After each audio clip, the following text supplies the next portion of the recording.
என்னடா எடுத்தோடனே கம்ப்யூட்டர் நோண்டிகிட்டு இருக்கான்னு தானே பார்க்குறீங்க? அது ஒன்றும் இல்லை, 1 ஹவராக ஒரே ப்ரோக்ராம் தான் போட்டுட்ருக்கேன். நானும் மாற்றி மாற்றி போட்டுட்டு தான் இருக்கேன். ஆனால் எரர் தான் வருது.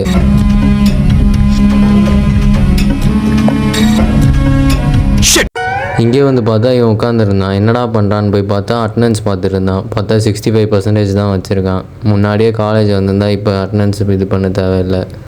சரி, அங்கேருந்து பார்த்தா என்னமோ தூரத்தில் என்னமோ பண்ணியிருந்தாங்க. சரி, கிட்டே போய் பார்க்குறேன், நம்ம காலேஜில் ஷூட்டிங் நடந்துட்டு. சரி, யாரா வந்து நடிக்கிறான்னு போய் பார்த்தா இந்த ஆக்டரை நீங்கள் பார்த்துருப்பீங்க, நிறையா படத்தில் பார்த்துருப்பீங்க. ஆனால் எனக்கு பேர் தான் சுத்தமாக தெரில.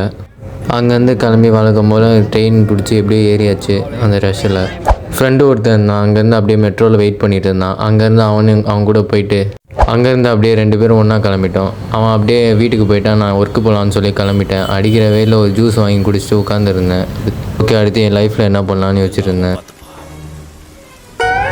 அங்கேருந்து அப்படியே நம்ம ஸ்டோருக்கு தான் போயிட்டு இருந்தேன் நடந்து. சரி, போகிற வழியில் ஷாப்ஸ் எல்லாம் இருந்துச்சு. அப்படியே பார்த்துட்டு நானும் போயிட்டு இருந்தேன்.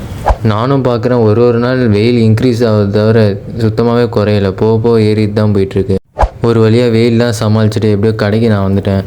அங்கேருந்து அப்படியே ட்ரெஸ்லாம் சேஞ்ச் பண்ணிட்டு ஸ்ட்ரெயிட்டாக வாஷ்ரூம் போயிட்டு ஃபேஸ் வாஷ்லாம் பண்ணிவிட்டு அப்படியே கடைக்குள்ளே என்ட்ரி ஆகிட்டு ஸ்ட்ரெயிட்டாக சாஸு வெஜிடபிள்ஸ் எல்லாம் ஃபில் பண்ணலான்னு சொல்லிட்டு நானும் பார்த்தேன். கவுண்டரில் எதுவும் இல்லை. அப்படியே ப்ரெட்லாம் செக்அப் பண்ணிட்டு எவ்வளோ ப்ரெட் இருக்குன்னு கரெக்டாக எண்ணியாச்சு. அப்படியே ப்ரெட்டெல்லாம் டாயிங் போட்டு ஒரு 5:30 போல் ஃப்ரீயாக இருந்தேன். கரெக்டாக ஃப்ரீயாக உட்காரும் போது தான் கரெக்டாக ஒரு ஆர்டர் வந்துருச்சு. ஒரு வேலையாக ஆர்டர்லாம் போட்டு முடிச்சுட்டு நானும் ஒரு 11 o'clock போல் கிளம்பிட்டேன். கரெக்டாக போகும்போது நம்மளோட அண்ணனோட வண்டி இருந்தது.